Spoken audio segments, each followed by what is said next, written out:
مان گیا تو ہی تو تیرا غیر نہ کوئی، تو ہی تو ہی سب کچھ، تیرا سب کچھ، تو ہر چیز پر قادر مطلق ذات ہے۔ میرے بھائیو، تبلیغ کا پیغام ہے اللہ کی مان لو، اللہ کی مان لو بھائیو۔ اتنا عرصہ ہو گیا اس کی دھرتی پہ نافرمانیاں کرتے ہوئے، اس دھرتی نے اتنا ناچ گانا دیکھا ہے، اگر اس کے اپنے بس میں ہوتا تو کب کا ہمیں نگل چکی ہوتی۔ اس نے اتنی بدکاری اور فحاشی اور بے پردگی کو دیکھا ہے، اتنا ظلم، اتنا ستم، کہ اگر اس کا اپنا اختیار ہوتا تو کھا جاتی۔ مجھے ایک حدیث یاد آ گئی، وہ بھی سنا تھا، ما من یوم الا والبحر یستأذن ربہ فی ان یغرق ابن آدم۔ روزانہ سمندر کہتا ہے مولا اجازت دے میں چڑھ جاؤں، میں ڈبو دوں تیرے نافرمانوں کو۔ چلو سمندر تو میاں چنو آتے آتے کچھ دیر تو لگایا، گھنٹہ 2 گھنٹے، دن 2 دن لگائے گا۔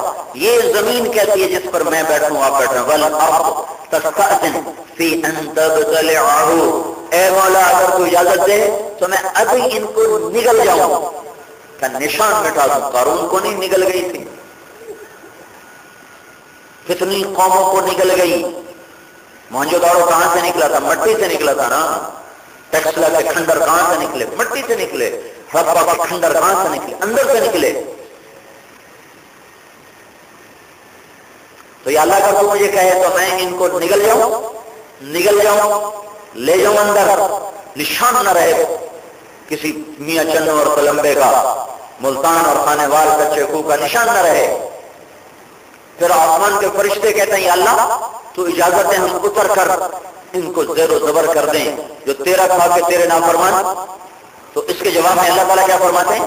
ان کان عبدکم فشأنکم بہ، اگر تم نے ان کو بنایا ہے اور یہ تمہارے بندے ہیں تو پکڑ لو، مار دو، مٹا دو۔ ان کان عبدی، اور اگر یہ میرے بندے ہیں اور انہیں میں نے بنایا ہے، فمنی والی عبدی، تو پھر میں جانوں، میرا بندہ جانے، تم خاموش، تمہیں دخل دینے کی کوئی اجازت نہیں۔ ورنہ میرے بھائیو، جس زمین پر اتنا زنا ہو رہا ہو، اتنے ناچ گانے ہو رہے ہوں، گھر گھر میں گانے کی آواز ہو، اور گھر گھر میں ماؤں کو اولاد ڈانٹ رہی ہو اور باپ کا گریبان پکڑ رہی ہو، تو میرے واسطے بنایا کی یہ پتر پیونوں کے اندر، تو میرے واسطے آج تائیں کیتا کی ہے۔ اور اللہ کے نبی نے فرمایا تھا جب تم دیکھو کہ ماؤں کے ساتھ اولاد نوکروں جیسا سلوک کر رہی ہے تو سمجھنا کہ اب قیامت سر پہ آ چکی ہے۔ ایٹمی طاقتیں اللہ کی قسم ہمیں نہیں تباہ کر سکتی، چاہے ہمارے سروں کے اوپر چھاؤں کر دیں ایٹم کی اور راکٹ کی، ہم اپنی بدعملی سے تباہ ہوں گے۔ جب ماؤں کو ڈانٹا جائے گا، باپ کا گریبان پکڑا جائے گا، باپ تڑپ رہا ہے کہ میرا پتر 2-4 موٹ مروڑے کا گھر دے گیا، اور ڈرامہ دیکھنے سے فرصت نہیں، یاروں کے ساتھ محفل سجانے سے فرصت نہیں، حالانکہ تیرے بچپن نے اس نے تیرے لیے وہ دکھ اٹھائے ہیں کہ تو تصور نہیں کر سکتا۔ ساری ساری رات تیرے سرانے بیٹھ کر یہ جاگے ہیں، کہیں یہ نہ ہو جائے، کہیں وہ نہ ہو جائے، کہیں کوئی تکلیف نہ ہو جائے۔ ماں جاگی ہے، باپ نے تھوڑا آرام کیا، باپ جاگا ہے تو ماں نے تھوڑا سا آرام کیا، گود میں لیے بیٹھے رہے ساری ساری رات تجھے، اور آج وہی کہہ رہا تو میرے واسطے کیتا کیے۔ اللہ تعالیٰ نے توحید کے ساتھ ماں باپ کا حق ذکر کیا ہے، وَقَضَىٰ رَبُّكَ أَلَّا تَعْبُدُوا إِلَّا إِيَّاهُ، تو میری بندگی کرو، پھر کہا وَبِالْوَالِدَيْنِ إِحْسَانًا، پھر کہا لَا تُشْرِكْ بِاللَّهِ، پھر کہا وَوَصَّيْنَا الْإِنسَانَ بِوَالِدَيْهِ حُسْنًا، کہ حقیقی رب کا جیسے حق ہے تو حقیقی رب کے بعد پھر سب سے بڑا حق ماں باپ کا ہے۔ ایک صحابی ہے، یا رسول اللہ، جان ہے ہمارا رضی اللہ عنہ، میں اللہ کی راہ میں جہاد کرنے آیا ہوں، اپنے آپ نے فرمایا تیرے ماں باپ زندہ ہے؟ کہا جی، کہا جا ان کی خدمت کر، یہی تیرا جہاد ہے۔ ایک صحابی ہے، یا رسول اللہ، یمن سے آیا ہوں، ماں باپ کو روتا چھوڑ کے آیا ہوں، اللہ کی راہ میں جہاد کرنے آیا ہوں۔ آپ نے کہا جاؤ انہیں جا کے ہنساؤ جیسے رلا کے آئے ہو۔ ایک شخص نے اپنی ماں کو کندھے پہ بٹھا کے طواف کرایا، تھک گیا، عبداللہ بن عمر سے کہنے لگا کیوں جی میں نے ماں کا حق ادا کر دیا؟ تو عبداللہ بن عمر نے فرمایا تیری ماں نے تجھے پالتے ہوئے جو لاکھوں کروڑوں سانس لیے تھک تھک کر، ابھی ان میں سے ایک سانس کا بھی حق ادا نہیں ہوا۔ ہماری کشتی کو ڈبونے والا امریکہ نہیں ہے، کوئی ذرا سا امریکہ کی سازش ہے، یہ یہودیوں کی سازش ہے۔ ہماری فوج گندی ہو گئی، ہماری پولیس گندی ہو گئی، اس کا مطلب ہے ہم بڑے نیک ہیں، سارا قصور پولیس کا ہے، سارا قصور فوج کا ہے۔ ہم تو سارے جنید بغدادی، ساری عورتیں رابع بصری ہیں، تو سارے میاں چنو والے جنید بغدادی ہیں، بدمعاش صرف فوج سے پولیس ہے۔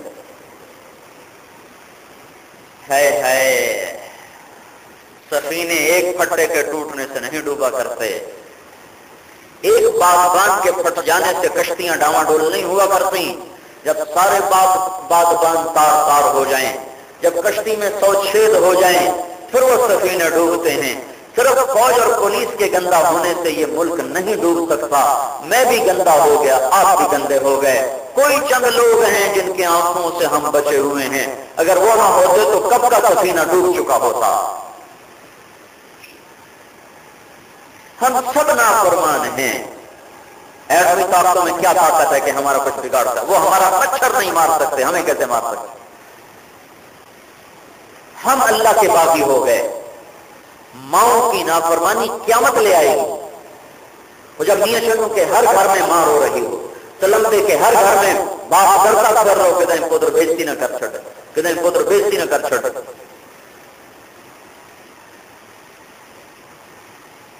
ہر گھر میں یہ داستان ہو، بوڑھے باپ کونے میں منہ چھپا کے روئیں اور مائیں لحاظ میں سر دے کے روئیں، اور ان کی اولاد ناچے کہے لگائے، پھر کہے سارا قصور پولیس جائے، سارا قصور فوج جائے، ساری امریکہ کی شرارت کہ سارا ملک تباہ ہو گیا، ساری اکانومی بہ گئی۔ نہیں، میں نے کشتی کو ڈبویا ہے، میرے ہاتھ میں کلہاڑا ہے، میں اپنے ہاتھوں سے اپنی رت کاٹ رہا، اپنے ہاتھوں سے اپنی شاخ کو کاٹ رہا ہوں۔ 95% لوگ نماز نہیں پڑھتے، یہ نحوست کہاں جائے گی؟ سارے میاں چنو کے بینک سود سے بھرے پڑے ہیں۔ یہ پیسے کس نے رکھا ہوئے بینکوں میں؟ یہودیوں نے رکھائے ہیں، امریکہ نے رکھائے ہیں۔ اور میاں چنو والوں کو سیونگ اکاؤنٹ نہیں کھلے ہوئے بینکوں میں، تو یہ سیونگ اکاؤنٹ میں رکھے ہوئے پیسے کس کے ہیں؟ اللہ کے تو اعلان جنگ کر دیا، کیا تو ہماری فوج نے یہ کر دیا، ہماری حکومت فروخت ہو گئی، میں بھی تو فروخت ہو گیا ہوں۔ اللہ نے کہا تھا سود نہ کھانا، نہیں پیسے آپ پہ بچے جاندے نا۔ ایک ذمہ دار آخر لگا آپ پہ تو سوندے رہنے، تو بڑے بڑے مگر لگ گیا، سود حرام ہے، آپ پہ تو سوندے پہن سوندے میں آپ ہی جنم لے رہے ہیں، بڑھ رہے ہیں، آپ پہ سوندے جانتے ہیں، زیادہ کو لگتا نہیں۔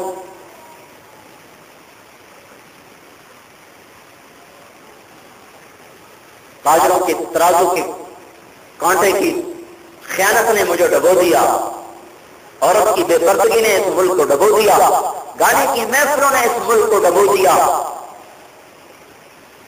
عزتوں کے لٹ جانے نے، عزتوں کی منڈیاں لگ جانے نے ہمیں ڈبو دیا، زکات کے انکار نے، بڑے چھوٹے کے احترام سے اٹھ جانے نے، یہ چیزیں ہیں جنہوں نے ہمیں ہلاک و برباد کیا ہے۔ بھائیو اللہ کو مناؤ، اللہ کی قسم سارے مسئلے حل ہو جائیں۔ قرآن ہو گیا پھر جہان آگ ہو جائے، کیا کرے گا؟ کیا کرے گا؟ ان تعودوا نعد ولن تغني عنكم فئتكم شيئا ولو كثرت وان الله مع المؤمنين۔ اللہ تعالیٰ چیلنج کر رہا ہے، جب تم پلٹ کے حملہ کرو گے تو ہم خود پلٹ کے حملہ کریں گے، پھر تم سارا جہان اکٹھا کر لو تو تمہاری طاقت تمہیں کوئی نفع نہ دے گی جب تک اللہ مومن ایمان والوں کے ساتھ ہے۔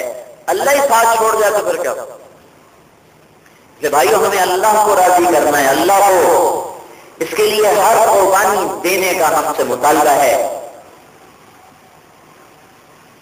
ہمارا سال کا ابتدا ہمیں یہ پیغام دیتا ہے، سال کی ابتدا ہوتی ہے، ہمارے زخم حرم ہرے ہوتے ہیں، ہمیں یہ پیغام ملتا ہے کہ اللہ کو مناتے ہوئے اگر اپنی آنکھوں کے سامنے اولاد کٹ رہی ہو، بکرے کے گوشت کی طرح، مچھلی کے ٹکڑوں کی طرح، اور ان کا خون بہ رہا ہو ذبح ہوئے جانوروں کی طرح، اور ان کے لاشیں تڑپ رہے ہوں مرغ بدعمل کی طرح، یہ سب ہمیں منظور ہے، پر ہم اللہ کو ناراض نہیں کرتے۔ حسین نے اپنی ساری نسل کو کٹتے دیکھا، ایک بول پر سب کچھ بچ سکتا تھا، ایک بول، اور جنت بھی ہاتھ سے نہیں جانی تھی، کیونکہ جنت کا فیصلہ یہ ماں کا دودھ پی رہے تھے جب اللہ کے نبی نے ان کا فیصلہ کر دیا تھا کہ حسن حسین جنت کے نوجوانوں کے سردار ہیں۔ یہ فیصلے اس وقت ہو گئے تھے، ابھی تو وہ بالغ بھی نہیں ہوئے تھے، عمل کیے، تقویٰ اختیار کیا، پھر ان کی جنت کا اعلان ہوا۔ نہیں، دودھ پیتوں کے لیے اللہ کا نبی اعلان کر گیا یہ دونوں جنت کے نوجوانوں کے سردار ہیں۔ سب کچھ آنکھوں کے سامنے کٹ گیا۔ امام زین العابدین رضی اللہ تعالیٰ عنہ ساری رات رویا کرتے تھے، سوتے نہیں، سر رات روتے تھے۔ ایک دن ان کے غلام نے کہا حضرت آپ اتنا کیوں روتے ہیں؟ ساری رات آپ کی روتے گزر جاتے۔ فرمانے لگے یعقوب علیہ السلام کا ایک گم ہوا تھا، صرف ایک، یوسف، اور وہ بھی مل گیا تھا بعد میں۔ ایک کی جدائی نے ان کو اتنا رلایا کہ 40 برس روتے آنکھیں سفید ہو گئیں۔ ارے اللہ کے بندے، میں نے تو اپنا سارا گھر اپنی آنکھوں کے سامنے کٹتے دیکھا۔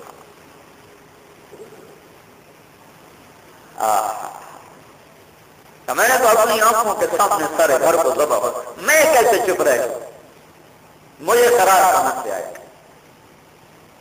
اور ایک کوفے کے لشکر والوں نے دیکھ کہنے لگا میں نے آج تک ایسا انسان نہیں دیکھا جو اولاد کی لاشوں کو تڑپتا دیکھ کر بھی ماتھے پہ بل نہ لا رہا ہو اور اطمینان سے کھڑا ان کو دیکھ رہا ہو۔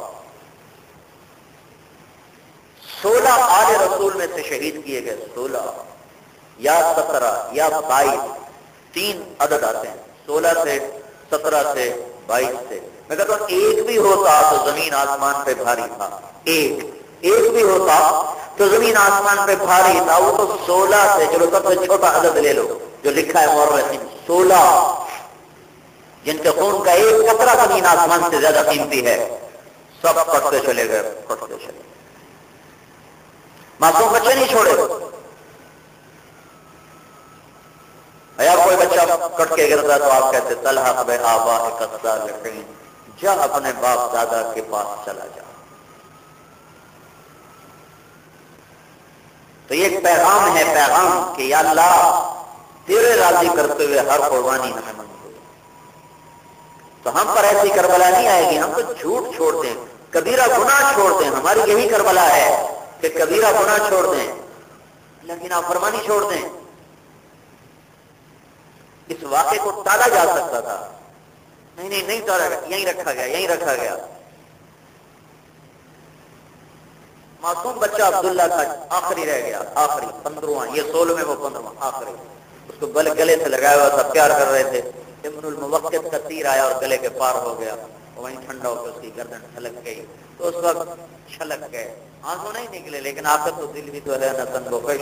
ان کے خون کو اپنے دونوں ہاتھوں میں اپنی لب بھر لی، دونوں لب بھر کے یوں آسمان کی طرف بلند کر دے گئے، اللہ تو نے اگر اپنی مدد کو روک لیا ہے تو میں تجھ سے راضی ہوں، مجھے تجھ سے کوئی گلہ نہیں، ان سے بدلہ تو خود لے گا۔ تو میں یہ کہتا ہوں اللہ نے اسماعیل کی پیاس کو بجھا دی، اسماعیل بھی چھوٹا سا بچہ تھا، اس کی پیاس کو بجھا دی، ایڑیوں کے نیچے سے چشمہ نکال کر عبداللہ کی پیاس کو بجھایا اس کے اپنے خون جگر کے ساتھ۔ یہاں بھی اللہ تعالیٰ جبریل کو اتار کر ان سارے کوفیوں کو جہنم واپس کر سکتا تھا فوراً، لیکن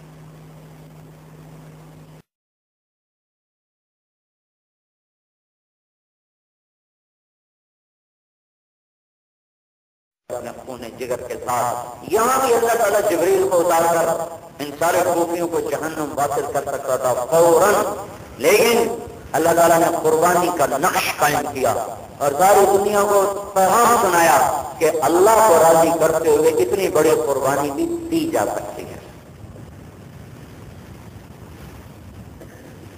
تو میرے بھائیو، اپنے اللہ کو راضی کرنا اپنی زندگی کی منزل بناؤ، کوئی تو زندگی کی منزل بنائے ہم، یا اللہ بس تجھے راضی کرنا ہے، اولاد کے غلام نہیں ہے۔